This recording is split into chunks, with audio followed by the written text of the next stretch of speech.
I am Ritesh Shah, mathematics faculty. बढ़िया, आज हम नया टॉपिक स्टडी करते हैं। क्या पढ़ना है भाई? Composite function. Right, composite function. Composite मतलब क्या होता है? कंपोज करना। क्या करना है? कंपोज करना। भाई कंपोज करें, किसको कंपोज करें? मालूम है? दो फंक्शन को।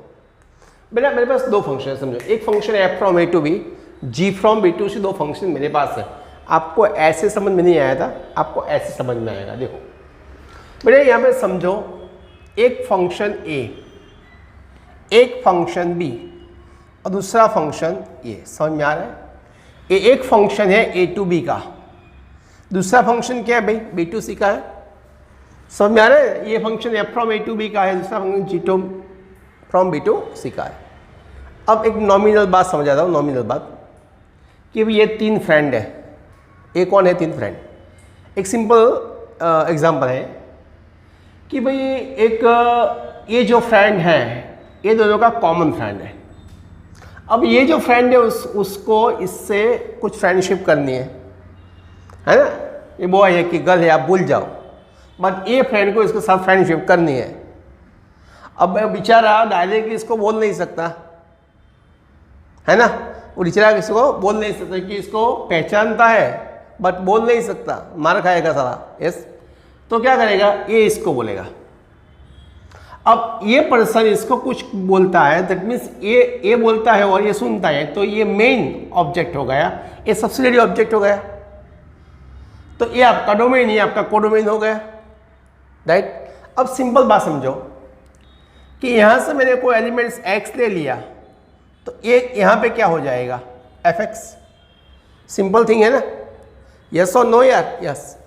अब सेम थिंग, अब भाई ये बंदा इसको बोलेगा, यार उसकी कुछ इच्छा ऐसी ऐसी ऐसी है, आपको मंजूर है? तो ये बोलेगा हाँ मंजूर है। मीन्स जैसे ये x f के साथ आके fx हो गया, वैसे ही f g के साथ जाएगा। यस और नो? तो ये क्या हो जाएगा? g ऑफ fx हो जाएगा। समझ में आ रहा है? ये क्या हो जाएगा? g of fx। तो ये जो नया फंक्शन है वो डिराइव हो गया भाई, ये नया फंक्शन डिराइव हो गया। जो नया फंक्शन डिराइव हो गया इसको हम बोलते हैं कॉम्पोजाइट फंक्शन। तो simple thing, f from a to b एक फंक्शन दिया है ना? g from b to c दूसरा फंक्शन दिया है। Then the composite of f and g, composite of f and g दोनों को कॉम्पोजाइट कर दिया। तो मैं जो नया फंक्शन डिराइव किया वो कौन सा है भाई? a टू c का। अब दोनों की बात बन गई, तो a टू c नया फंक्शन डिराइव हो गया। वैसे होता है जब हम हमारे समाज में देखते हैं कि महाराज का काम क्या होता है, महाराज जो गौर महाराज होते हैं ना, उसका काम क्या होता है? भाई एक लड़की वाले हैं, एक लड़के वाले हैं। महाराज है ना, सब्सिडियरी बीच में होता है। लड़के वाले या लड़की वाले महाराज को बात करते हैं, महाराज उसको बात करता है। शादी किसकी होती है? महाराज की? नहीं, उन दोनों की। यस और नो? सेम थिंग यार, ये महाराज का काम हो गया। तो ये आपका कॉम्पोजाइट फंक्शन हो गया। दोनों को इकट्ठा कर लिया, बस और कुछ नहीं करना है, दो फंक्शन को इकट्ठा करना है। महाराज की जरूरत नहीं होती है।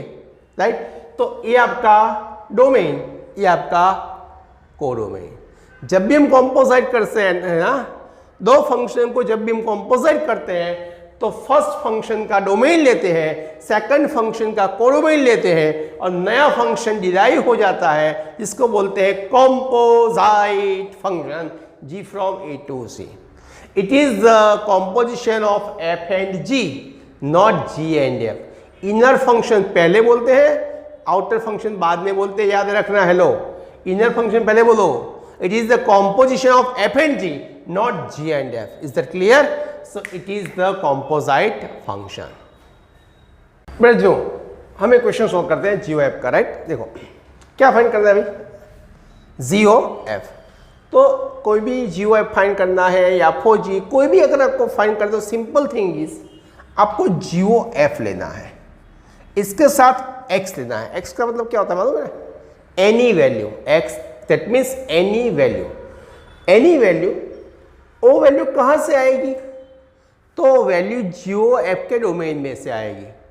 तो इस सिंपल, अगर मुझे ये एफ एंड जी का कॉम्पोजिशन करना है, एफ एंड जी का कॉम्पोजिशन करना है, तो फर्स्ट फंक्शन का डोमेन एंड सेकंड फंक्शन का कोडोमेन, ये दोनों के बीच का रिलेशन मुझे मेंटेन करना पड़ेगा।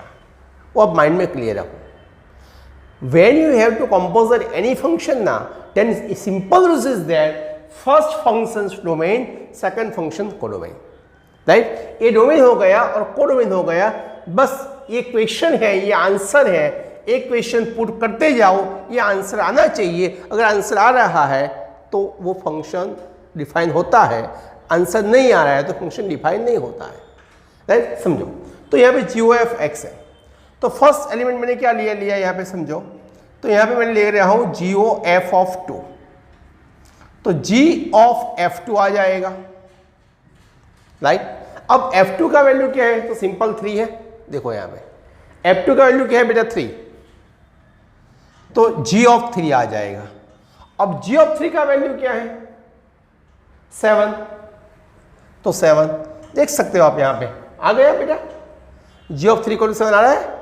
चलो, अगर ये कॉम्पोजिट फंक्शन है, ये GOF फॉलो करता है, तो ये सारे आंसर आ जाएंगे, राइट। अगर एक भी नहीं आता है, दैट मीन्स कि कॉम्पोजिट फंक्शन नहीं है, ये प्रूव हो जाएगा, राइट। अब देखो दूसरा एलिमेंट्स क्या है भाई इसका, 3, तो मैं 3 ले लिया, तो GF3। चलिए, अब F3 का वैल्यू क्या है भाई, तो 4 है, राइट। F3 का वैल्यू 4 है, बट इज वेरी क्लियर। अब G4, तो G4 की वैल्यू क्या लिखती है भाई, 7, वो भी 7 है, चलो वो भी आ जाएगा, तो वो भी यहां पे है, ओके। सेकंड वैल्यू क्या है बेटा, 4, GOF4, GF4, F4 की वैल्यू फाइंड करो। F4 की वैल्यू क्या है बेटा, देखो 5। अब G5 की वैल्यू क्या है, 11, देखो यहां पे आ रही है 11। Is that clear, one type of magic लग रहा है ना।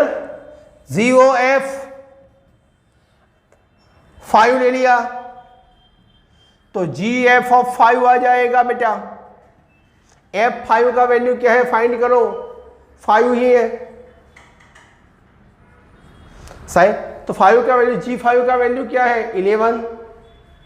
समझ में आ रहा है, यस और नो। तो ये आपका 11 आ गया, राइट। तो ऐसे आप 2, 3, 4, 5 ऐसे आप वैल्यू ले सकते हो बेटा, ओके। तो 7 और 11 यहाँ पे आ जाता है, मीन्स ये फंक्शन डिफाइन होता है।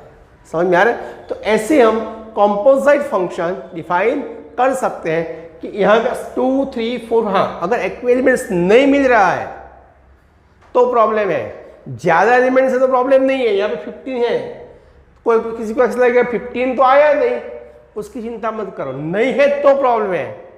अब 15, 17, 19 कितने भी एलिमेंट्स है, ये एलिमेंट्स फुलफिल होता है, ये कंडीशन फुलफिल होती है, दैट्स ओके। बेटा GOF FOG का सेकंड टाइप का क्वेश्चन है, राइट। यहाँ पे आपको पर्टिकुलरली कोई सेट नहीं दिया है कि भाई डोमेन क्या लेना है, कोडोमेन क्या लेना है, कुछ नहीं दिया है। दैट इज, अगर आपको कुछ नहीं दिया, दैट मीन्स आपको रियल नंबर से डिफाइन करना है। It is very very very clear, okay. But यहाँ पे कोई क्लियरिफिकेशन नहीं है, तो ज़रूरत नहीं है कुछ लिखने की कि भाई GOF क्या है, FOG क्या है। बेटा सिंपल GOF से स्टार्ट करते हैं। हेलो, चलो GOF क्या होता है भाई, तो GOF, उसकी बाजू में क्या लिखना चाहिए, तो भाई x लिख दो।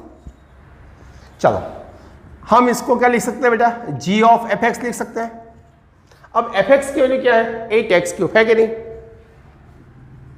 तो मैंने यहां पे 8x³ पुट कर दिया। अब ये वैल्यू मुझे कहां पे पुट करनी है, तो ये वैल्यू मुझे fx में पुट करनी है, gx में। तो यहां पे क्या दिखता है, g दिखता है तो g में पुट करो, f लिखता है तो f में पुट करो। The simple rule is that, right. तो ये वैल्यू मुझे यहाँ पे पुट करनी है gx में, राइट, ओके। तो अब ये वैल्यू मैं यहाँ पे पुट कर रहा हूँ, समझना। हाँ, ये वैल्यू x की है, तो 8x³ की पावर 1/3, सही है। अब 8 का 1/3 पावर क्या हो जाता है 2 यार, एक्स क्यूब 1/3 पावर क्या होता है एक्स, 2x आपका आंसर आ गया। ये आपका GOF। अब बच्चे को FOG फाइंड करना है तो बच्चा क्या करेगा, अगर बच्चे को FOG फाइंड करना है तो फिर से f(gx) फाइंड करना पड़ेगा। अब बेटा सर्कल को गुम कर दो तो यहाँ पे gx लिख दो। अब gx का वैल्यू क्या है x की पावर 1/3 सिंपल। ये वैल्यू कहाँ पे पुट करनी है, कहाँ पे पुट करनी है fx में, in the replace of x, x की जगह पर पुट करनी है। सिंपल थिंग इज देयर यार। तो 8 को ऐसे ही रखो, x को ऐसे रख दो, x की पावर 1/3 और इसकी 3 पावर, सही है ना, ये 1/3, x की 1/3 आ गई, ये 3 गायब, मोड ऑन, आंसर 8x। भाई समझ में आ रहा है। ये तो आप ऐसे simple FOG and GOF find कर सकते हो।